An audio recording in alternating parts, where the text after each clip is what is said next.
इमाम शाफी फरमाते हैं जिन घरों में लोग फजर की नमाज के वक्त सोए होते हैं उन घरों में रिस्क नहीं आता। आप फरमाते हैं फजर का वक्त अल्लाह के देने का वक्त है, उस वक्त अल्लाह बांटता है। हुजूर सल्लल्लाहु अलैहि वसल्लम का फरमान है ना हदीस में कि तहज्जुद के वक्त अल्लाह पहले आसमान पे नुज़ूल जलाल फरमाता है जो उसकी शान के लायक है तहज्जुद के वक्त, और वो कहता है मांगो मैं तुम्हें अता करूंगा। लेने की बारी आए तो बंदा समेट समाट के अंदर घुस जाए।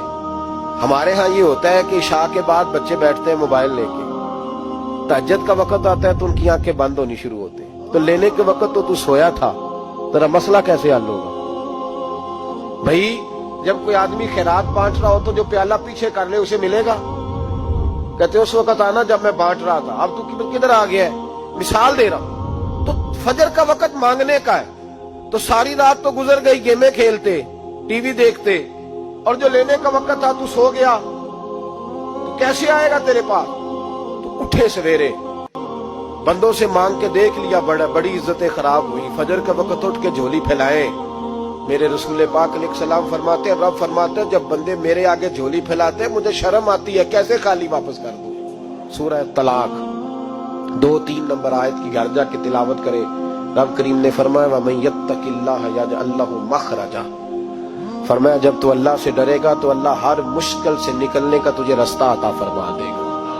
और क्या खूबसूरत अंदाज है कुरान मजीद का, और हमने इसका लाखों बार तजर्बा किया, 20 और सैकड़ों बार ये चीज जाती तौर पर प्रैक्टिकल से गुजरी। अल्लाह ने फरमाया हर मुश्किल से निकलने का रास्ता भी देगा, वयरज़ुक़हु मिन हैसु ला यहतसिब, और अल्लाह तुझे वहां से रिस्क देगा कि तूने कभी सोचा भी नहीं होगा।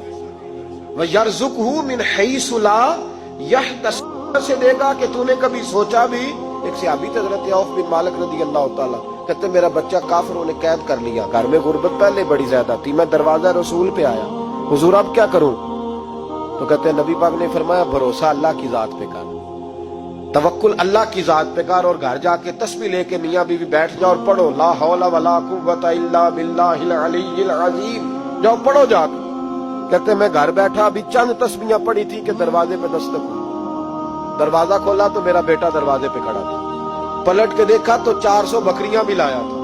और मैंने कहा बेटा ये कैसे आ गई? कहने लगे अब्बा जी मुझे एक हवेली में काफिरों ने कैद किया हुआ था, मैं बड़ा परेशान था, लेकिन अभी थोड़ा देर पहले पता नहीं क्या हुआ है, मैंने यूं हाथ हिलाया तो रस्सियां खुल गई, बाहर निकला हूं तो 2-3 बंदों पे नींद का ऐसा गलबा था कि बेहोश होके गिरे हुए थे, 400 बकरियां भी थी, मैंने दरवाजा खोला, बकरियां मेरे साथ दौड़ने लग गई है, तो मैं 400 बकरी भी ले आया हूं, पलट पलट के देखता रहा हूं, पर मीलों का सफर हुआ वो आए ही नहीं। वालिद कहने लगे बेटा चलो पहले मुस्तफा करीम से जाके पूछ ले, देखे कैसे माली मसले हल होते हैं, हुजूर से जाके पूछे कि हमारे लिए जायज भी है कि नहीं। कहते हैं दरवाजे रसूल पे जाके हम खड़े हुए थे कि नबी पाक ने फरमाया देखा रब करीम का फजल,